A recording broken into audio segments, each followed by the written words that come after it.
નમસ્કાર દોસ્તો, આપ જોઈ રહ્યા છો સાયકલ મીડિયા હાઉસ સંચાલિત નવસારી લાઈવ। આજે વિશ્વ રેડક્રોસ દિવસ, રેડક્રોસની સ્થાપના કરનારનો આજે જન્મદિવસ અને આજે એ જન્મદિવસને નિમિત્તે રેડક્રોસ દિવસની ઉજવણી કરવામાં આવી। ત્યારે નવસારી રેડક્રોસ સોસાયટી કે જે સતત કાર્યરત રહે છે તેમાં પણ આજે ઉજવણી કરવામાં આવી। જો કે કમનસીબી એ છે કે રેડક્રોસના અનેક સક્રિય સભ્યો છે, રેડક્રોસના અનેક એવા સભ્યો છે કે જેઓ પદ લેવા માટે ભલામણ કરીને આ રેડક્રોસમાં પદ લે છે, પરંતુ આજે રેડક્રોસ દિવસની ઉજવણીમાં આવા સભ્યો પણ ગેરહાજર દેખાયા। પાકી હાજરીમાં યોજાયેલો, પરંતુ કહેવાય છે કે સિંહોના ટોળા ન હોય એમ અહીંયા રક્તદાતા અને ધનદાતાઓ ઉપસ્થિત હતા, પણ રેડક્રોસના જે હોદ્દેદારો અથવા સક્રિય સભ્યોની નોંધક એટલે કે સૂચક ગેરહાજરી હતી। હવે એ કેમ હતા હાજર ગેરહાજર ભગવાન જાણે, પરંતુ જ્યારે કોઈ સંસ્થાના હોદ્દેદાર હોય અને સક્રિયતાથી કામ કરે તો ચોક્કસ સંસ્કાર પ્રગતિ કરતી હોય છે, પણ રેડક્રોસની પ્રગતિ અવિરત એના રક્તદાતાઓ થકી ચાલતી હોય છે। ત્યારે આજે વિશ્વ રેડક્રોસ દિવસની ઉજવણીના દિવસે આજે ઇન્ડિયન રેડક્રોસ સોસાયટી નવસારી શાખા દ્વારા ઉજવણી કરવામાં આવી। આમ તો નવસારીના નામ જાણીતું છે અશોક ધોરાજીયા, પરંતુ હવે મેયરની નામમાં અમે બધા એમને મેયર બનાવી દીધા છે, પ્રજાએ એમને સ્વીકારી દીધા છે અને કહે છે કે જો અશોકભાઈ મેયર બનશે તો કદાચ શહેરનું ભલું થશે। બાકીના નગરસેવકો તો હવે કેવા છે એ બધા આપણને ખબર જ છે, પણ એક કેપ્ટન હારો છે એટલે આશા રાખીએ કે બાકીના ફિલ્ડરો હારી ફિટિંગ કરશે। એવા અશોકભાઈ ધોરાજીયા ઉપસ્થિત છે। અશોકભાઈ, આજે તો વિધિવત રીતે પિયુષભાઈ પણ એવી રીતે અપેક્ષિત કર્યા કે તમે અપેક્ષિત મેયર છો, તો એક અપેક્ષિત મેયર તરીકે, એક શહેરના એક નગર સેવક તરીકે આજે રેડક્રોસની પ્રવૃત્તિમાં આપ 40 વર્ષથી જોડાયેલા છો, આપ સક્રિય છો, ત્યારે રેડક્રોસનો આ દિવસ જે ઉજવાય છે એ દિવસ એક દિવસ શું કરવા હોય? કાયમ રેડક્રોસનો તો દિવસ હોવો જોઈએ, કારણ કે રોજ હવે તો અકસ્માતો થાય છે, રોજ રક્તની જરૂર થાય છે, એક દિવસથી આ ઉજવણી કેમ ચાલશે? વિશ્વ રેડક્રોસ દિવસ નિમિત્તે આજે નવસારી રેડક્રોસ ભવન ખાતે એક નાનકડો કાર્યક્રમમાં ઉપસ્થિત રહેવાનો મને મોકો મળ્યો। અહીંયા 100 કરતાં વધારે વખત જેમણે રક્તદાન કર્યું એવા રક્તદાતાઓનો અને આર્થિક સહયોગ કરનારા સૌ દાતાઓનું સન્માન કરવામાં આવ્યું। હું પણ રેડક્રોસ સાથે છેલ્લા 40 વર્ષથી જોડાયેલો છું। મેં પણ મારા જૂના દિવસો વાગોળ્યા। મારા પ્રોફેસર જસુભાઈ સાહેબ સાથે એ શેર પણ કર્યું કે 40 વર્ષ પહેલાં રક્તદાન માટે જે જાગૃતિ નહોતી, આજે લોકોમાં અવેરનેસ આવી છે અને લોકો જાગૃત થયા છે। એની સામે સામે બ્લડની પણ એટલી જરૂરિયાત વધી છે। ત્યારે તમે કહ્યું તે પ્રમાણે ખરેખર બધા લોકોએ સાથે મળીને રેડક્રોસ દિવસ રોજે જ આપણે ઉજવીને લોકોને બ્લડની જરૂરિયાત પૂરી પડે એના માટે લોકોને જાગૃત કરવા એ ખૂબ જરૂરી છે। આમ તો રક્તદાનની વાતો બધી બહુ કરતા હોય, પણ આપવાનું આવે ત્યારે આપણે પાછી પાની કરતા હોય, પણ જે દિવસે આપણા પરિવારના સભ્યને રક્તની જરૂર પડે ત્યારે આપણે ફાફા મારતા હોઈએ છીએ। જ્યારે આપણે આપણી પાસે રક્ત હોવા છતાંય અથવા તો આપણે રક્ત આપવાથી ટાળતા હોઈએ છીએ, અને જ્યારે આપણા જ સ્વજન આવે ત્યારે રડી રડીને રક્તદાન માટે રેડક્રોસમાં કે અન્ય રક્ત બેંકોમાં જઈને માથો પડાવતા હોઈએ છીએ। આવા દિવસોમાં ખરેખર લોકોએ જાગૃત થવાની જરૂર છે। રક્તદાન એ એક એવું દાન છે કે જેના થકી માનવ જીવન તો બચી શકાય, પણ પોતાના જીવનમાં પણ રક્ત આપવાથી તંદુરસ્તી વધતી હોય છે। એવા સતત આ સંદેશો લોકો સુધી પહોંચે એ માટે જ રેડક્રોસ કાર્યરત રહ્યું છે, અને એના સાક્ષી પિયુષભાઈ પણ રહ્યા છે, માજી ધારાસભ્ય પણ છે। પિયુષભાઈ, રેડક્રોસને અનેક જરૂરિયાતો છે, આપને ખ્યાલ છે, સરકારે ક્યાંક પૂરી કરી, ક્યાંક દાતાઓ પાસે ભીખ માંગવી પડે છે। ભીખ એટલા માટે શબ્દ વાપરું છું કે ખરેખર જવું પડે છે આપણે કે ભાઈ આપો, આ રેડક્રોસ માટે આપો। તો આવા દિવસોમાં હવે શું અપેક્ષા?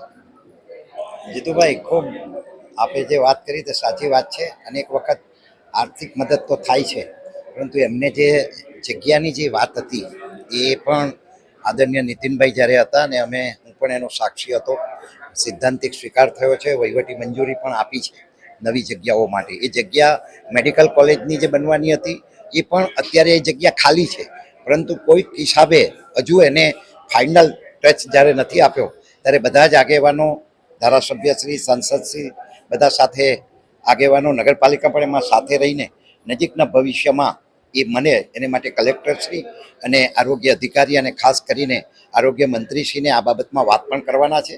કારણ કે જો વહીવટી મંજૂરી આવી ગઈ હોય, સિદ્ધાંતિક સ્વીકાર થયો હોય તો આ જગ્યા મળવી જોઈએ, તો આપણે વિશાળ ભવન આપણે રેડક્રોસનું બાંધી શકીએ। ચોક્કસ, એટલા માટે જ મેં આ સવાલ પૂછ્યો હતો કે રેડક્રોસ એક વિશાળ ભવનની જરૂરિયાત છે। રેડક્રોસ આજે અનેક સેવાઓ આપે છે, સેવાઓનો વ્યાપ વધ્યો છે, ત્યારે ચોક્કસ વ્યવસ્થા માટે અનેક પ્રકારે એની જે જગ્યા છે એની પણ અછત છે. એ અછત પૂર્ણ થવા માટે સરકાર આમ તો વાયદાઓ બહુ કરે છે, જાહેરાતો બહુ કરે છે, પણ ભાજપની સરકારને હવે જગાડવી પડે, ઝંઝોડવી પડે. અને ભાજપના જે અહીંયા સ્ટેજ પર નેતાઓ છે, તો આશા રાખીએ કે હવે આગામી દિવસમાં સબળ નેતૃત્વ આવ્યું છે નવસારી મહાનગરપાલિકાનું, તો એમાંથી ક્યાંક આ જગ્યા પૂરી થાય.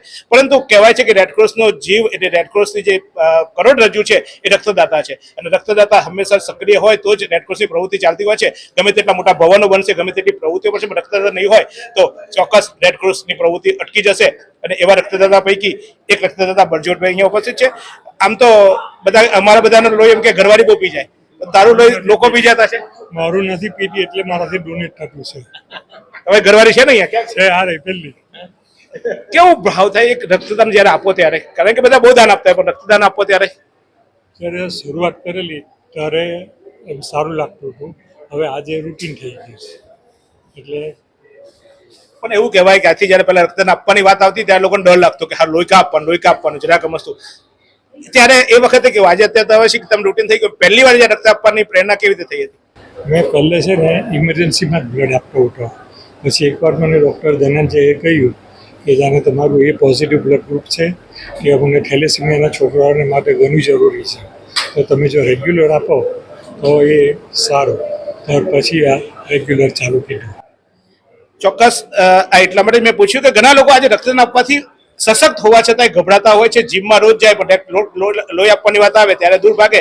પરંતુ આ આની પત્ની પારસી બાવાઓ છે, એટલે બાવા તું તો ઓછું લોહી પીતી હોય એટલે આ કે પછી મોટી સ્ટોર નથી પીતી તો જ આપી શકે છે. ચોક્કસ આ એટલા માટે કમિટમેન્ટની વાત હતી, અને એટલા માટે જસ્ટ કે એક પત્નીઓ હંમેશા કોઈ લોહી પીતી નથી, પત્નીઓ હંમેશા ઉત્સાહ આપતી હોય છે. સ્ત્રીઓને આપણે બદનામ કરતા હોય છે કે લોહી પીએ, પરંતુ આ સમ રેડક્રોસની પ્રવૃત્તિને ટકાવી રાખવા માટે આર્થિક સહયોગની પણ જરૂર છે. ત્યારે કેવા દાતા પણ અહીંયા ઉપસ્થિત છે કે જેમને પોતાનું ઘર નથી બનાવ્યું પણ ગામનું ઘર બનાવવા માટે, ગામનું ઘર ટકી રહે એ માટે રેડક્રોસને દાન આપી છે. દાદા શું કહેશો આ દાન માટે? કઈ કહેવા જેવું જ નથી, દાન આપવાનું હતું ને. પોતાનું ઘર નહીં બનાવ્યું ને ગામને દાન આપ્યું છે. હવે મારી સર્વિસ એવી હતી કે પોતાનું ઘર બનાવાય એવું નહીં હતું. સર્વે અમારો ટ્રાન્સફર થયા છે એટલે સેટલ નહીં થાય. અને પારસી ટ્રસ્ટમાં તૈયાર ફ્લેટ્સ મળે છે, પારસીઓને એટલી સગવડ છે એટલે નથી બનાવ્યા, એમાં જ રહેતા હતા.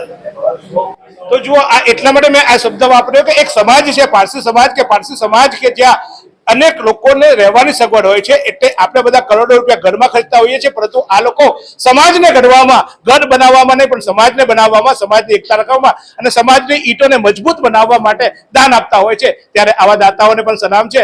રેડક્રોસની આ જ પ્રવૃત્તિ, રેડક્રોસ થકી લોકો સુધી, લોકોના જીવ બચાવવા માટેનું કામ કરતી સંસ્થા. કેટલાક લોકો ખુરશીઓ પર ચોંટી રહેતા હોય છે, હોદ્દાઓ ભોગવતા હોય છે, પરંતુ મારી વિનંતી છે કે જે રેડક્રોસમાં હોદ્દો લે એ પ્લીઝ તમે નિષ્ક્રિયતા ન દાખવતા, કદાચ ઘરે 2 કલાક ઓછા જજો, પણ સમાજ જીવનમાં તમે સ્વીકારેલી જવાબદારી છે તો નિભાવજો. જે પણ સક્રિય સભ્યો અથવા તો જે પણ આજે વહીવટી પાંખના સભ્યો એ ગેરહાજર છે, એમને મારી વિનંતી છે કે તમે સ્વીકાર્યું છે. જો તમે ના સ્વીકારવાના હોય કામ, તો જગ્યા ખાલી કરજો, બીજાને તક આપજો. કારણ કે રેડક્રોસમાં બહુ જરૂર છે લોક જાગૃતિ લાવવાની, અને સાથે સાથે આવા કાર્યક્રમો એક દિવસ નહીં, સતત હર રોજ 365 દિવસ રક્તદાતાઓને જાગૃત કરવા માટે કરવા જોઈએ. અને રેડક્રોસ એ માટે કટિબદ્ધ બનશે એવી આશા સાથે જોતા રહો નવસારી. 22 વર્ષથી દરરોજ લાખો જીવનોમાં આશા અને આરોગ્યનું પ્રકાશ આપતી Kejal life in multi speciality hospital. અદ્યતન સુવિધા સાથેની હોસ્પિટલ, અનુભવી ડોક્ટરો અને ટેકનોલોજી સહિત ઓપરેશન થિયેટર્સ, આઈસીયુ અને એનઆઈસીયુ વિભાગ, 24 કલાક ચાલતી ઇમરજન્સી સર્વિસીસ, મેડિકલ સ્ટોર અને લેબોરેટરીની સુવિધા પણ ઉપલબ્ધ છે. હોસ્પિટલ સેવાઓ જેમ કે ઓર્થોપેડિક વિભાગ, મગજ અને સ્પાઇન વિભાગ, યુરોલોજી અને હૃદય રોગ વિભાગ, જનરલ સર્જરી વિભાગ, ઈએનટી અને ગેસ્ટ્રોએન્ટરોલોજી વિભાગ, બાળ રોગ વિભાગ, ફિઝિયોથેરાપી સુવિધા, ડેન્ટલ, મનોચિકિત્સા વિભાગ, સ્કિન એસ્થેટિક અને પ્લાસ્ટિક સર્જરી વિભાગ અને 800થી વધુ ડાયાલિસિસ કરતું નવસારીનું એકમાત્ર ડાયાલિસિસ સેન્ટર. પરિવાર દીઠ 10 લાખ સુધીની પ્રધાનમંત્રી જન આરોગ્ય આયુષ્માન યોજના કાર્ડની સુવિધા અને વાહન અકસ્માતના સમયે 50,000 સુધીની વાહન અકસ્માત સહાય યોજના અને કેશલેસ સુવિધા પણ ઉપલબ્ધ છે. Kejal life in multi speciality hospital. તમારું સ્વાસ્થ્ય અમારું ધ્યેય.